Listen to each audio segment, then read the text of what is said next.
Seja bem-vindo ao Seminário de Teologia e Vida Cristã Palavra da Vida. Você está em mais um curso de teologia cuja proposta é fazer alargar o seu conhecimento na área teológica, um curso descomplicado, contextualizado, provocativo, reflexivo e que faça sentido para a nossa vida cotidiana, porque entendemos que não só a construção conceitual da teologia, respeitando as correntes da teologia construída nesses quase 2000 anos, mas isso só não é suficiente. Nós pretendemos que a partir do entendimento bíblico, dos conceitos esclarecidos, nós possamos reproduzir isso em uma espiritualidade no nosso cotidiano e nas relações. Seja bem-vindo a mais uma aula do curso de teologia do Seminário de Teologia Palavra da Vida. Gravando, então vamos lá. Na nossa última aula hoje, tá certo? Nós vamos então ler dois capítulos, né? Os últimos dois capítulos do livro de Apocalipse. Então, ó, Bíblia na mão, tá certo? Bíblia aberta aí. Quem tem um caderninho aí, prepara o caderninho para as anotações. Então, caderno, caneta e a Bíblia, né? Bíblia no livro do Apocalipse, capítulo 21 e 22. Nós praticamente lemos, ou vamos ler, né, nessa aula de hoje. Ao final dessa aula de hoje, teremos lido, né, quem, lógico, esteve desde o começo e fez isso comigo, os 404 versículos que há nesses 22 capítulos do livro de Apocalipse. Nós, então, a proposta é que nós lêssemos de fato e comentássemos, né, alguns trechos pontualmente, como eu venho fazendo. E hoje não vai ser diferente, é o que eu vou fazer.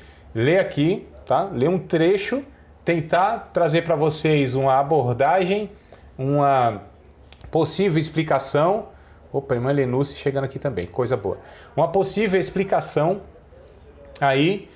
E vocês, à medida que eu for falando, vocês, por favor, tendo dúvidas, tá? Vocês estejam aí só levantando a mãozinha assim, eu dou oportunidade e vocês entram aí na fala de vocês, tá bom? Então vamos lá, Apocalipse, capítulo de número 21. Aula passada ficou alguma questão, no final da aula, algum conteúdo que vocês de repente não perguntaram e nem no WhatsApp no meio da semana não lembraram de mandar uma mensagem, mas querem agora de repente ver a mente e querem perguntar, a gente pode até começar a aula partindo aí de alguma dúvida de vocês, os irmãos que participaram da aula passada. Tranquilo, irmãos? Posso prosseguir então? Pode ser? Vamos lá. Bom, irmã Helenúcia, não estou vendo o vídeo, mas acredito que ela está me escutando. E então fique à vontade, irmã Helenúcia, viu? Ah, tá ótimo. Vamos lá. Então, capítulo de número 21, nós já falamos do juízo final, né? Falamos do julgamento, então, daqueles que rejeitaram a mensagem do Evangelho. E falamos também daqueles que foram por Deus recompensados, né, no tribunal de Cristo, os salvos, eu estou dizendo, a vinda de Cristo, ou seja, o final da história humana está chegando de fato à reta final, à linha de chegada aqui, né?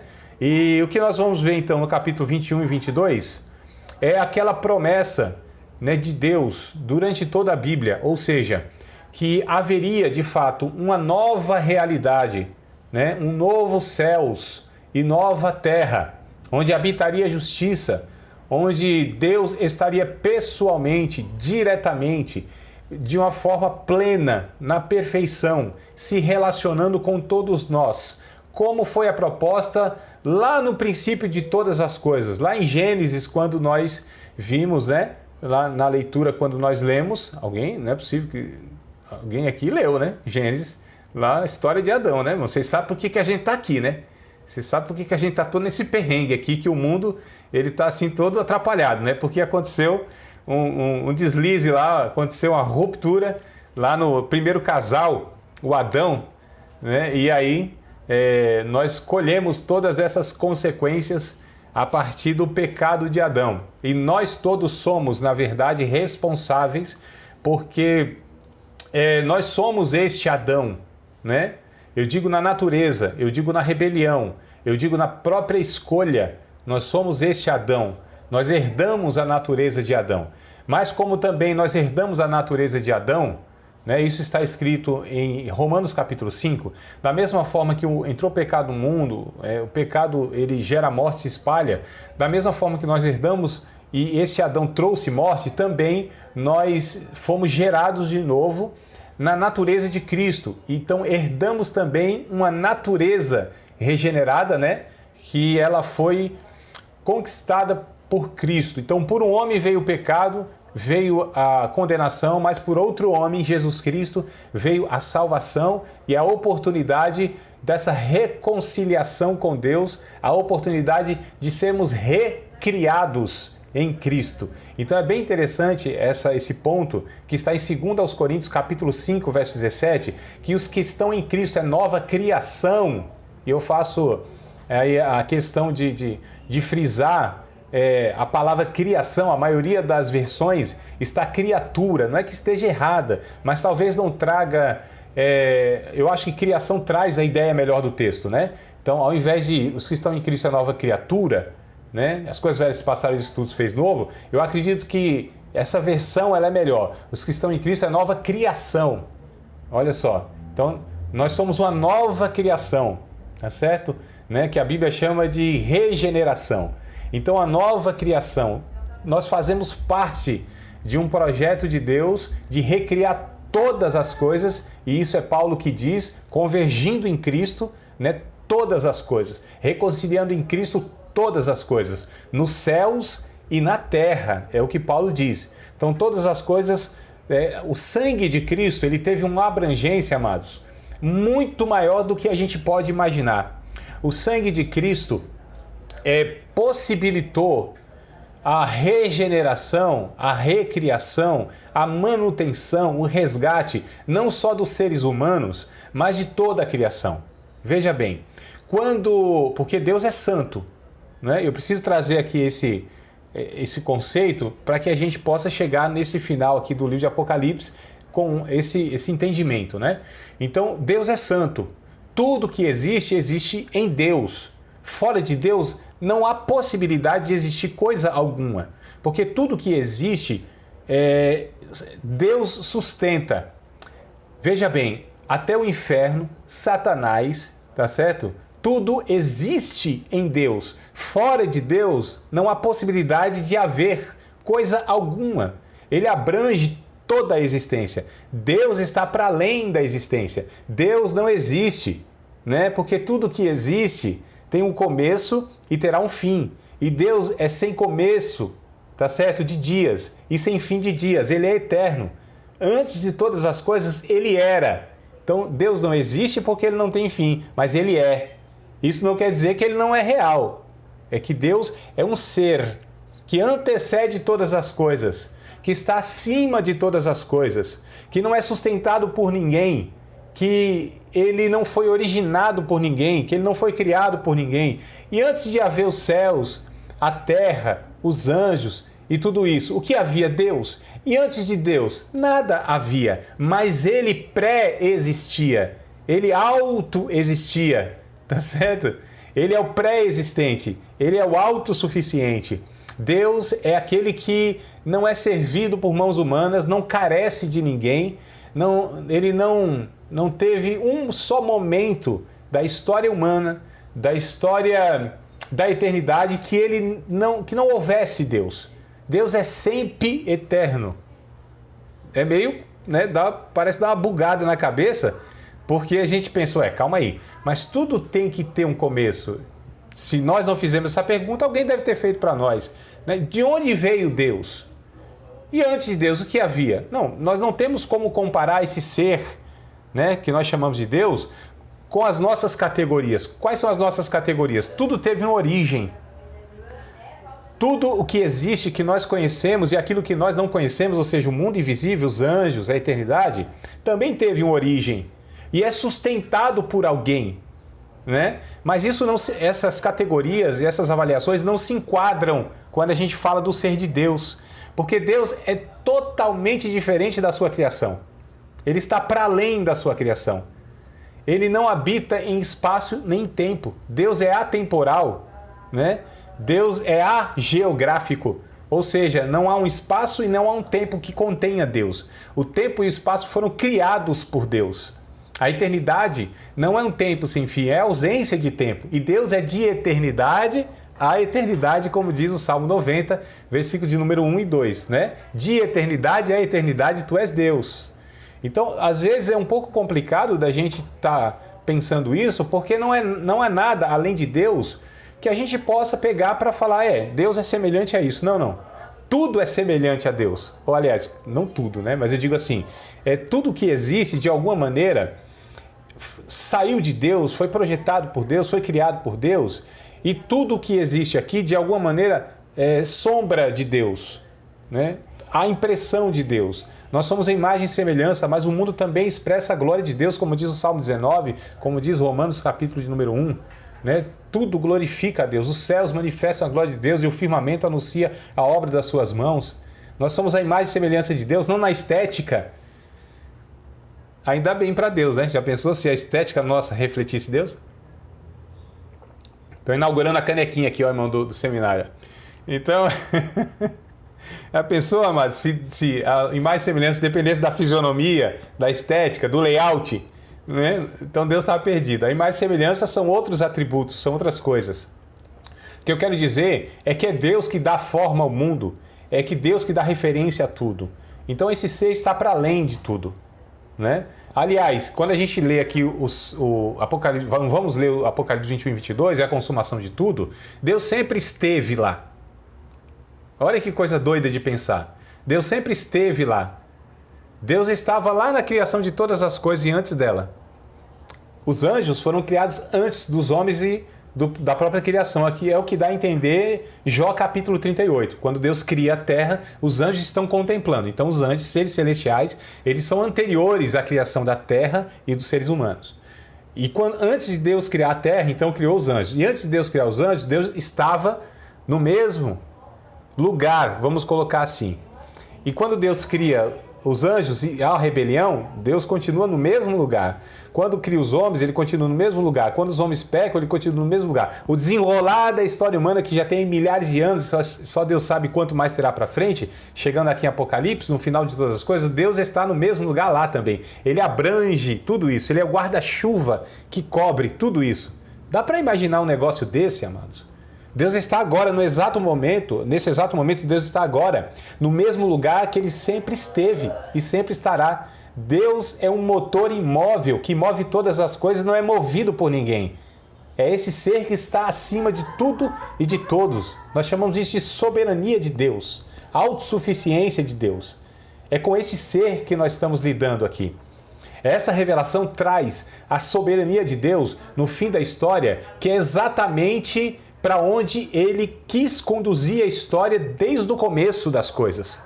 Então, quando ele cria os anjos e os anjos se rebelam, ele, pela sua onisciência, sabia que aquilo ia acontecer e já tinha uma providência para aquilo.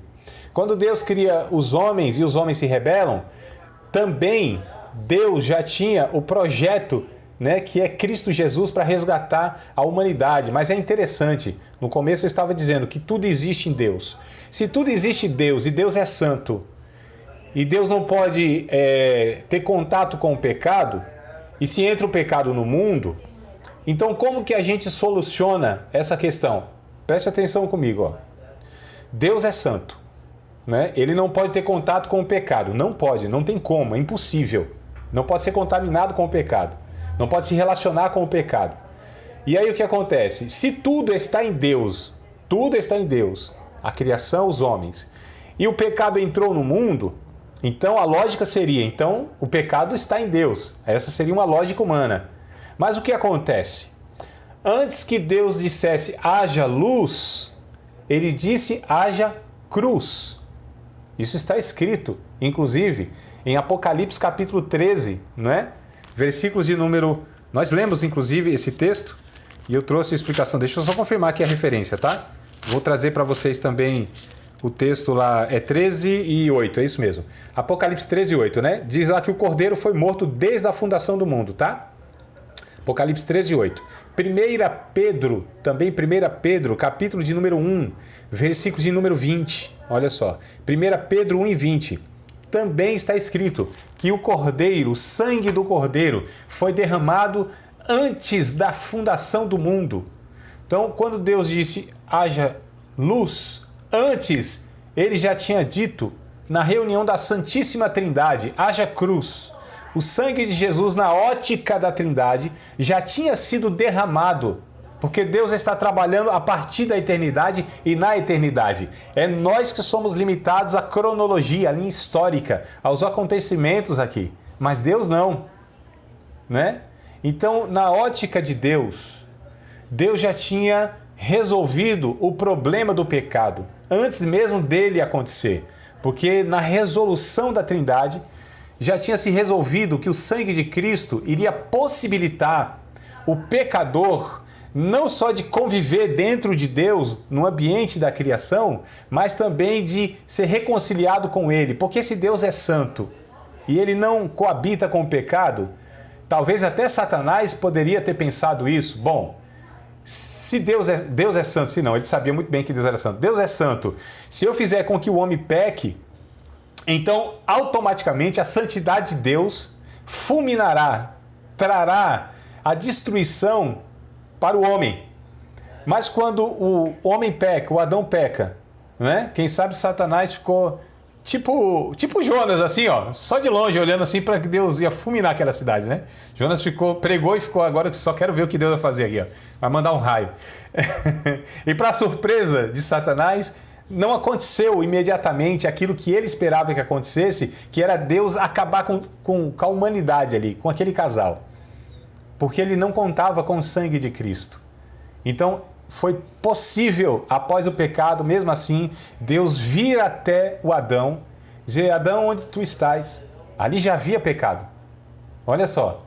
E Deus se aproxima de Adão. Onde estás?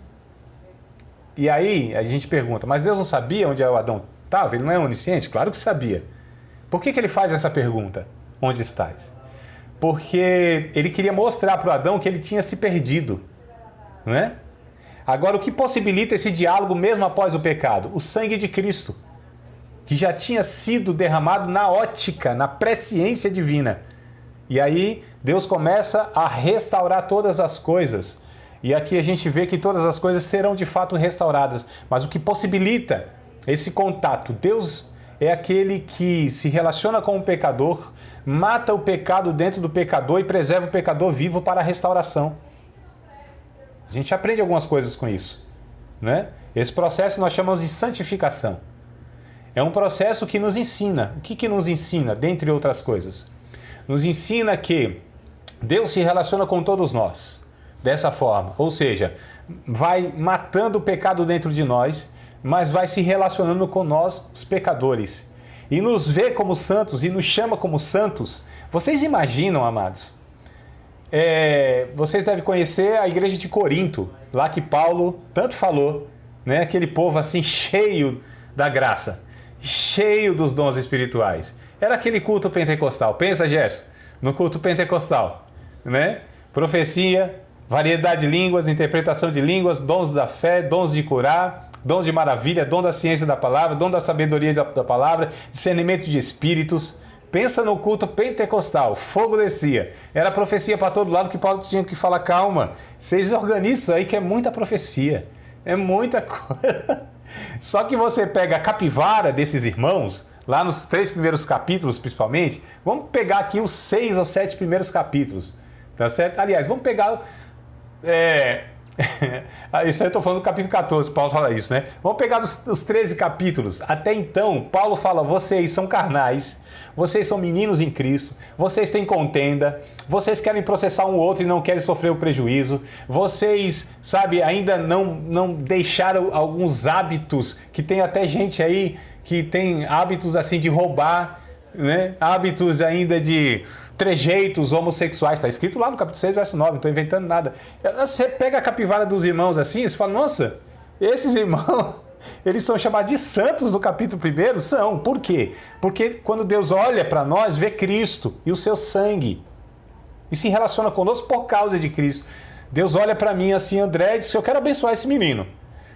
Aí fala: mas esse menino não tem nada que favoreça ele. Ele não tem uma coisa sequer na sua vida, nem nos seus sentimentos, nem nas suas palavras, nem na sua postura, seu comportamento e nem nas suas ideias. Ele não tem nada que favoreça. Porque quando eu olho para esse menino é pecado puro, da cabeça aos pés. Está cheio de pecado. Isaías capítulo 1 vai dizer isso. Do alto da cabeça à planta dos pés é como uma chaga, ferida que não foi tratada. Né? Do alto da cabeça é tudo, é pecado. De frente para trás, de trás para frente. É pecado puro. Quero abençoar esse menino não merece nada, mas eu vou abençoá-lo. Porque eu estou vendo meu filho nele. O sacrifício de Cristo nele. Aí Deus olha assim para o André e fala assim, esse menino merecia, na verdade, a punição eterna. Mas eu não vou jogar ele agora no lago de fogo, não, no inferno. Por que eu não vou? Porque eu vejo nele a propiciação pelo sangue do meu filho. Então Deus me abençoa por causa de Jesus. Deus não me amaldiçoa por causa de Jesus. Deus não me abençoa por mim, por causa de mim, é apesar de mim. E isso eu estou falando eu e toda a humanidade, porque a gente é farinha do mesmo saco. Tá certo? Crente ou não, amados. Crente ou não, Deus se relaciona conosco por causa da sua graça, da sua misericórdia, né? Isso a gente precisa ter a consciência, é esse Deus que nós estamos falando. Só que aqui, no final de todas as coisas, Deus está habitando, ou Ele vai habitar, que nós vamos ler aqui, conosco, de uma maneira plena, onde não haverá mais essa barreira, não haverá mais limitações. E aí a gente entra aqui, ó, no capítulo 21, verso 1. E vi um novo céu e uma nova terra. Bora lá acompanhar? Porque já o primeiro céu e a primeira terra passaram e o mar já não existem. Olha que coisa linda. Eu vou fazer uma provocação com vocês aqui, tá? Tá bom? Eu vou falar alguma coisa aqui, não estranhe não. Antes de você falar, eita heresia, agora eu vou desmatricular-me. Eu vou para outro curso. Calma, antes que vocês façam isso. Calma, espere eu acabar aqui. Se ainda eu não fui claro, não esquenta não que eu vou orar para a gente ver se consegue solucionar isso aí. O céu não é o lugar para onde vamos. O céu não é o lugar preparado por Deus para que nós lá habitamos eternamente. O céu é um lugar transitório. Porque quando a igreja foi arrebatada e levada ao céu, ficou um período com Deus lá. O céu é um lugar transitório. Porque o que a Bíblia diz aqui, e vi um novo céu e uma nova terra. Porque já o primeiro céu e a primeira terra passaram e o mar já não existem. Calma que a gente vai chegar na leitura final aqui, talvez vocês vão concordar comigo. E eu, João, vi a santa cidade, a nova Jerusalém, que de Deus descia do céu. Olha aqui, amados. Descia do céu, essa nova Jerusalém. Adereçada como uma esposa ataviada para o seu marido. Daqui uns 2 minutos e meio vai cair a conexão, tá? A gente volta na outra conexão. E vi uma grande voz do céu, verso 3, que dizia, eis aqui o tabernáculo de Deus. Essa palavra tabernáculo é bem interessante, ela aparece em João capítulo 1, verso 14, né? O verbo se fez carne e tabernaculou conosco. A maioria das versões vai estar habitou conosco, né? Mas a palavra lá mais próxima do original é tabernaculou, armou a tenda, habitou conosco mesmo. Olha só. E eis aqui o tabernáculo de Deus com os homens, pois com eles habitará e eles serão o seu povo e o mesmo Deus estará com eles e será o seu Deus. E Deus limpará dos seus olhos toda lágrima, e não haverá mais morte, nem pranto, nem clamor, nem dor, porque as primeiras coisas são passadas. Um ambiente perfeito, onde não haverá morte, onde não haverá sofrimentos, onde não haverá nenhum sentimento, tá certo? De angústia, tristezas, limitações físicas, fadiga, cansaço, doença, traumas. Não haverá nada daquilo que prejudica o homem, que aflige o homem na sua alma, no seu corpo e no seu espírito. Tudo isso será aniquilado, amados. Haverá perfeição, a plenitude, a presença de Deus, de uma forma intensa, plena, completa, preenchendo todos os poros da nossa existência. Deus estará sendo derramado dentro de cada um de nós.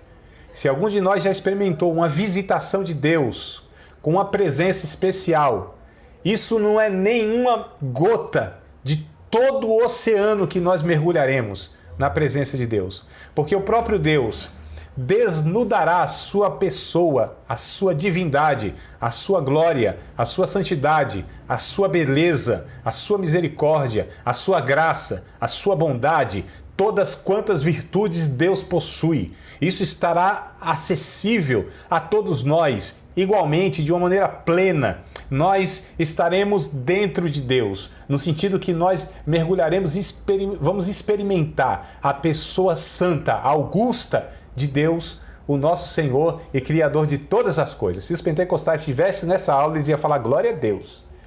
É que eles não vieram ainda. Amém. Não. Vamos lá, amados. Então, na continuação aqui, ó, do verso de número 5, tá? Se vocês estão acompanhando do capítulo 21, 5 e 21. Aliás, 21 e verso 5, né? E o que estava sentado sobre o trono disse: Eis que faço nova todas as coisas. E disse-me: Escreve, porque essas palavras são fiéis e verdadeiras. E disse-me mais: Está cumprido. Olha só. Está cumprido. Eu sou o Alfa e o Ômega. O primeiro, aqui a gente sabe que o Novo Testamento foi escrito na língua grega, né? Alfa é a primeira letra do alfabeto. Ômega é a última letra do alfabeto grego. Isso quer dizer que, e a gente pode, né, é uma possibilidade, entender que porque assim, tudo que se escreve com o alfabeto, né? Não é isso, irmão? Vocês concordam, né? Tudo que se escreve, vai escrever alguma coisa, se escreve com o alfabeto. Não tem como. Se o alfabeto tem lá de A a Z, no nosso caso, você tem que usar todas as letras que tem para formar palavras, escrever alguma coisa a partir ou dentro do alfabeto. Então aqui ele é o alfa e o ômega. Toda história, tudo que se escreve, tá certo? É Deus que possibilita, né? E é Ele que escreve. Ele diz: eu sou o alfa e o ômega. O princípio e o fim. Olha só. O princípio e o fim. Ele não só é o originador de todas as coisas, mas ele também, e tudo que existe com o fim aqui, não é só o término. O fim aqui, a ideia, isso a gente vai ver acho que também no capítulo 22, essa expressão, e aparece mais outras duas lá, mas esse fim é finalidade.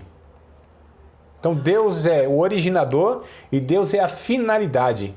Olha só, é isso que está escrito mais ou menos é isso, a ideia que se dá em Hebreus capítulo 11, que vai dizer, aliás, capítulo 12, perdão, que vai dizer, ele é o autor e é o consumador de todas as coisas. Então a finalidade, amados, né? Tudo que existe com a finalidade de glorificar a Deus. Tudo que existe, todas as coisas, foram criadas com um único propósito, de glorificar a Deus, de servir a Deus, de honrar a Deus. Tudo. Porque se alguma coisa não atinge essa finalidade, está fora de um propósito da criação. Olha só, amados. Tudo, sem exceção nenhuma. Né? Como esse mundo está desajustado, então a gente percebe que até nós, com os dons, talentos, tudo que temos, possuímos, aquilo que Deus nos deu de recurso, muitas vezes nós usamos isso com outra finalidade e não para glorificar a Deus. Então isso está errado, porque o texto vai dizer que Ele é o princípio e é o fim. Né? A quem quer que tiver sede, de graça lhe darei da fonte da água da vida. Olha que coisa interessante. Então chegamos aqui na eternidade, por causa da graça de Deus. Absolutamente, uma palha nós não movemos. Nós não tivemos participação e não contribuímos em absolutamente nada para que isso aqui acontecesse. Porque dele são todas as coisas, por ele são todas as coisas, e para ele são todas as coisas. De, por e para, dele, por ele e para ele são todas as coisas. Não há mérito no homem. Se tem alguma coisa, uma parcela que nós contribuímos para que isso acontecesse, foi os nossos pecados. A única coisa, querido, tá certo? Que nós contribuímos os nossos pecados. Ou seja, nada. Não tem mérito nenhum. Tem um salmo muito interessante que diz assim: o que darei eu por todos os benefícios que o Senhor me tem feito? Eu tenho o que fazer. E o salmista lá responde: o que nós podemos fazer então? Por todos esses benefícios que Ele nos tem feito? Beber o cálice da salvação e invocar o seu nome. Bebemos o cálice da salvação porque esse cálice nos foi dado por Deus, o cálice da salvação. Invocamos o seu nome porque ele veio até nós e se revelou a nós, e o seu Espírito nos conduziu, ou seja, ainda é Deus que opera tudo em todos, tanto o querer quanto o efetuar. Aí você me pergunta: André, mas você quer dizer que nós não temos condição de fazer coisa nenhuma de bom? Não, não temos. O que nós fazemos de bom é empréstimo de Deus. Nós chamamos isso na teologia de graça comum. Tudo que fazemos que é bom é empréstimo de Deus. Tudo que produzimos de ruim é resultado e fruto da nossa natureza pecaminosa. Simples assim, amados. Ele é o originador de tudo que é bom, tudo que é belo, tudo que é perfeito, tudo que é útil. Tá certo? Tiago capítulo 1, verso 17, está escrito: toda boa dádiva, todo dom perfeito vem de Deus, descendo do Pai das luzes, em quem não há mudança nem sombra de variação. Então, todo bem que nós conseguimos de alguma maneira produzir, gerar, expressar, esboçar, é porque o Espírito de Deus gerou isso em nós, crentes e descrentes.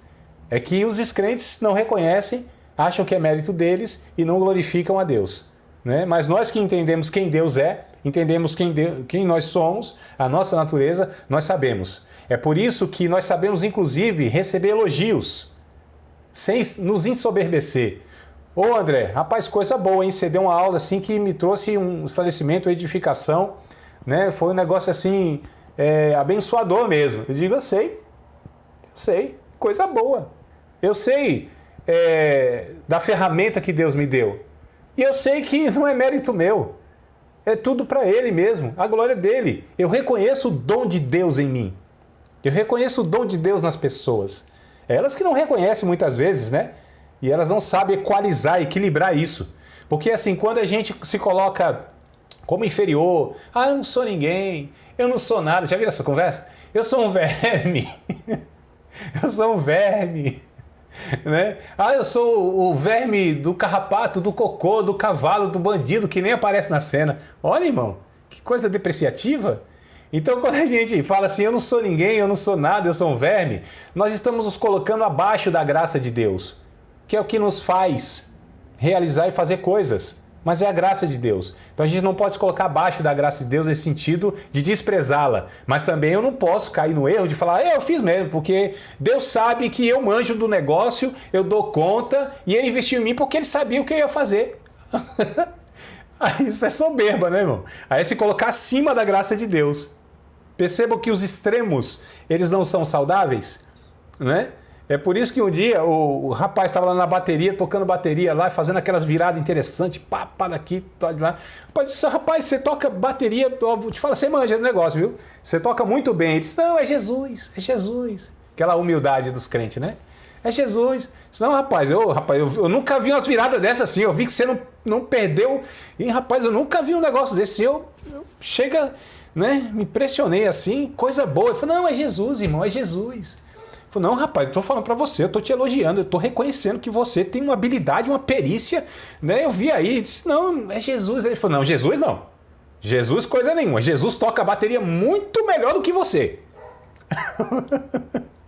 Eu tô falando que Deus te deu uma habilidade, meu filho. Então, né? Percebam, amados, com essa brincadeira aqui eu quero dizer que a gente precisa ter um equilíbrio e entender que é a graça de Deus, que é Deus mesmo que faz todas as coisas, mas isso não impede que a gente glorifique a Deus e seja grato a Deus, como Paulo disse em 2 Coríntios, deve ser 9:16, capítulo, se vocês puderem me ajudar na referência aí para confirmar, acho que é 2 aos Coríntios 9:16. Paulo vai dizer, eu dou graças a Deus pelo dom indizível, pelo dom inefável, a palavra é difícil, né, nas versões aí. Eu dou graças a Deus pelo dom. Olha só que Deus tinha dado àqueles crentes em Corinto. Então nós precisamos reconhecer o dom, a habilidade na vida de cada um. No final das coisas, é claro que nós sabemos que é Deus, é por Ele mesmo e para Ele. Né? 2 Coríntios 9:16. Então a gente precisa ter esse equilíbrio, senão a gente cai numa falsa humildade. 9:15, não existe 16, é o último versículo. Isso, irmã Joselma, que bom. Eu lembrava que é o último versículo do capítulo 9. Então, obrigado. 9:15, né? Pode ler para nós aí, já que está com o áudio aberto, por favor?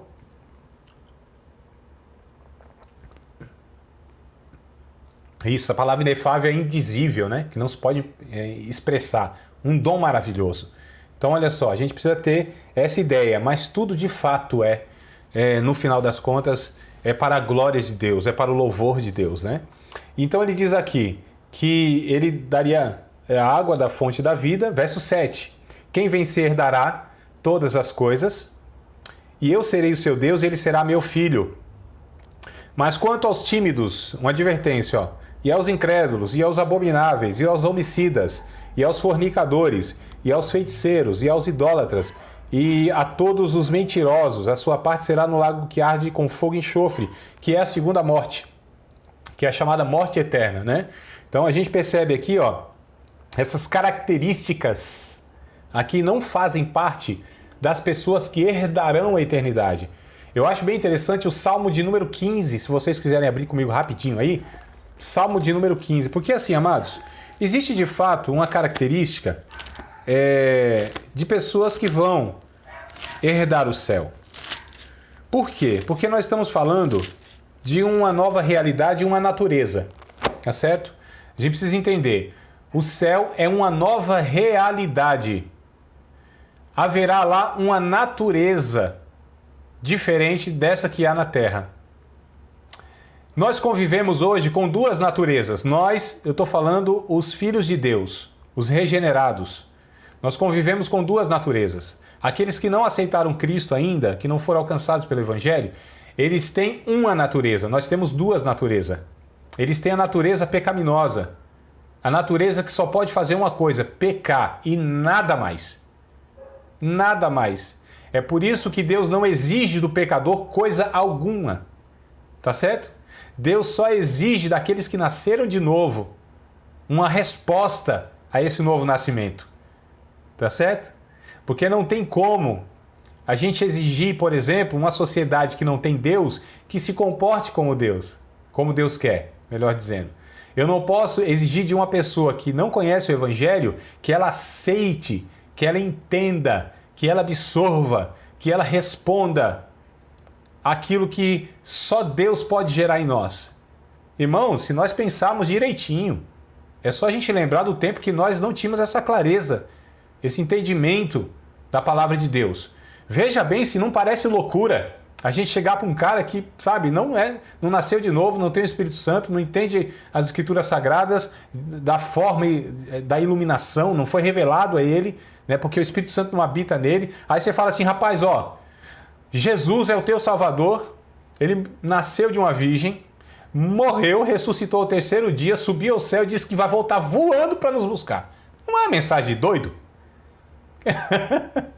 É ou não é, amados? Não, sinceramente. Você fala, rapaz, tem que aceitar essa mensagem. Não dá, irmãos. Ele primeiro precisa nascer de novo. Ele precisa receber de Deus a nova natureza. Tá certo? Porque ele estava cego. Né? 2 Coríntios capítulo 4, verso 4. Diz que o Deus deste mundo cegou o entendimento dos incrédulos, para que não lhes resplandeça o evangelho da glória de Deus que está em Cristo Jesus. Então, olha só que coisa interessante. Então, estamos falando de natureza, né? No céu haverá uma só natureza, é a natureza perfeita, é a natureza de Cristo em nós, e a outra natureza que ainda habita na nossa vida, infelizmente, né? Paulo vai dizer isso em Gálatas capítulo 5, versos 16 e 17. O Espírito combate contra a carne aqui entenda como natureza velha, pecaminosa. A expressão carne quer dizer isso, né? Então o Espírito combate contra a carne contra o Espírito, e esses opõem-se um ao outro, para que não façais o querer. Mas se andarem em Espírito, então vocês vão cumprir a lei de Deus, né? A vontade de Deus. Porém, isso é uma luta diária, é contínua. Então nós convivemos com essa luta da carne e o espírito. E o velho homem não pode se converter. O velho homem é impossível que ele se converta. O velho homem não nasce de novo, amados. O velho homem precisa ser morto, crucificado, diz a Bíblia, e sepultado. Olha as três expressões radicais. Ele precisa ser morto, né? Crucificado, melhor, vamos na ordem. Crucificado, morto e sepultado. E isso é diariamente. Não tem conversa, porque não tem negociação com a velha natureza. É impossível o velho homem fazer a vontade de Deus. Paulo vai dizer isso em Romanos capítulo de número 8, que o velho homem é inclinado para desobedecer a Deus e não pode fazer outra coisa a não ser pecar. Não há possibilidade do velho homem fazer a vontade de Deus. Na consciência, sendo gerado pelo entendimento, achando prazer naquilo, sentido, significado e na consciência que está glorificando a Deus. O velho homem não faz isso, amados. Paulo vai dizer isso em Romanos 8, é só vocês lerem todo o capítulo 8. Aliás, leiam o capítulo 7 e 8 para vocês verem o desespero de Paulo na tentativa de fazer a vontade de Deus pela religião.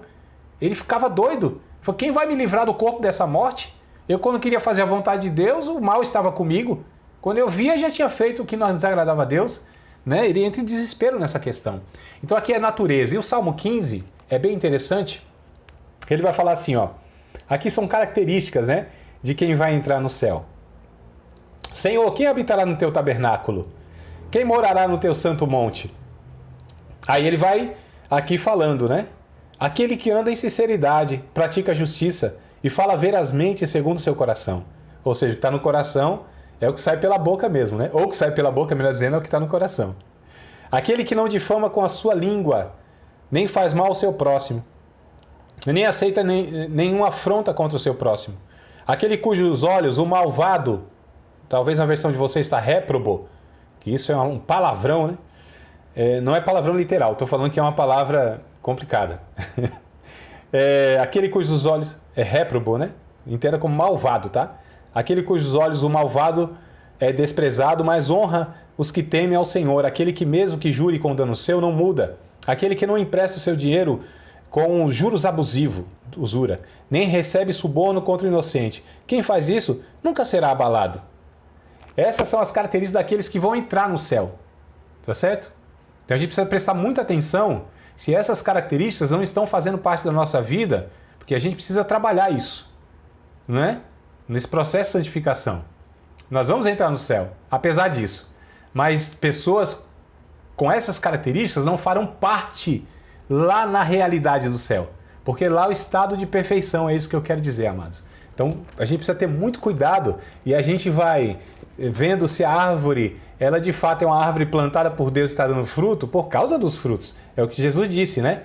Não, a gente não pode julgar ninguém, não pode julgar segundo a aparência, mas segundo a reta justiça. João capítulo 7, verso 24 está escrito isso. O julgamento aqui é exercer discernimento. Esse é o ponto, tá certo? Não é julgar injustamente como Jesus disse em Mateus capítulo de número 7. Julgar de uma maneira hipócrita, condenatória, mas é exercer discernimento para avaliar as características, para que a gente possa, irmãos, essa história de que a gente não julga ninguém é conversa fiada. Isso é conversa de quem quer se blindar e se proteger, né? E não quer dar conta a ninguém. Não, sou profeta de Deus, ninguém pode tocar no profeta de Deus. Conversa fiada. Julga-se o profeta e a profecia, são os dois juntos, não é um só não. É o que se fala, o conteúdo e o caráter da pessoa. São as duas coisas. Paulo ensina isso aí. Tá certo, irmão? Então não pode, da mesma fonte, jorrar, disse Tiago, né, no capítulo 3, se não me falha a memória, não pode jorrar duas águas de uma mesma fonte. Água doce e água amarga. Não pode ser. Não pode ser uma pessoa que fala de Deus, profere Deus. E Paulo vai dizer isso, quem profere o nome de Deus aparte-se da iniquidade. Não pode ser uma pessoa que, Tiago vai dizendo isso também, fala de Deus, mas amaldiçoa o seu próximo, que é a imagem e semelhança de Deus. Amados, não convém que isso se faça assim, Paulo vai dizendo. Não é? Então cada árvore vai dando o seu fruto. Não tem como a gente esperar que um espinheiro produza azeitona. Não tem como. Não tem como a gente esperar que uma oliveira produza espinhos. É questão de natureza. Natureza, amados. Então não pode ser, né? A gente não pode se conformar com isso em nossas vidas. Nós precisamos nos lançar aos pés de Cristo todos os dias, pedindo: Senhor, arranca de mim tudo aquilo que não provém da natureza de Cristo. Senhor, planta em mim, gera em mim, nutre em mim tudo aquilo que pertence a Cristo. Porque no final das contas, amados, Deus está fazendo um bocado de gente igualzinho a Jesus. Tá certo? É por isso que nós somos chamados de pequenos cristos. Cristãos. Tá certo? E como que a gente distingue isso? Como eu disse, como Jesus disse, melhor dizendo, pelo fruto. E Paulo vai dizer o que é o fruto. É diferente dos dons. Dons não caracterizam a santidade de ninguém, nem natureza de ninguém. Os dons não é garantia e nem a aprovação, nem crivo de Deus no ministério de ninguém. Sinais, essas coisas são enganosas. A gente não avalia ninguém, né, pelos dons carismáticos que carrega, e sim pelo caráter que possui, da natureza de Deus em sua vida. E aí Paulo vai dizer em Gálatas 5:22, porque o fruto, não é plural lá, não está escrito frutos. Lá é singular, irmãos. Está lá, é só vocês conferirem, dependendo da versão. Fruto. O fruto do Espírito é amor, gozo, paz, longanimidade, benignidade, bondade, fidelidade, mansidão e domínio próprio. Contra essas coisas não há lei, porque aqui a natureza é o crivo, é a evidência de que Deus está trabalhando na nossa vida e está edificando em nós a própria natureza e a pessoa de Cristo, até que nós chegamos à medida e estatura de varão perfeito. Então não se avalia ninguém pela ciência da palavra, pelos feitos miraculosos, pela capacidade de oratória, de realizações arquitetônicas, de juntar um monte de gente, seu poder de convencimento.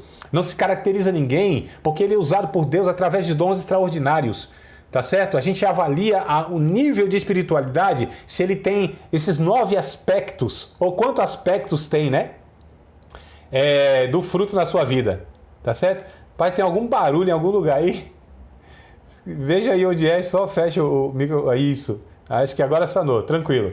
Vamos lá, amados. Eu tô quase pregando hoje aqui. Eu tô animado, viu? Vamos lá, né?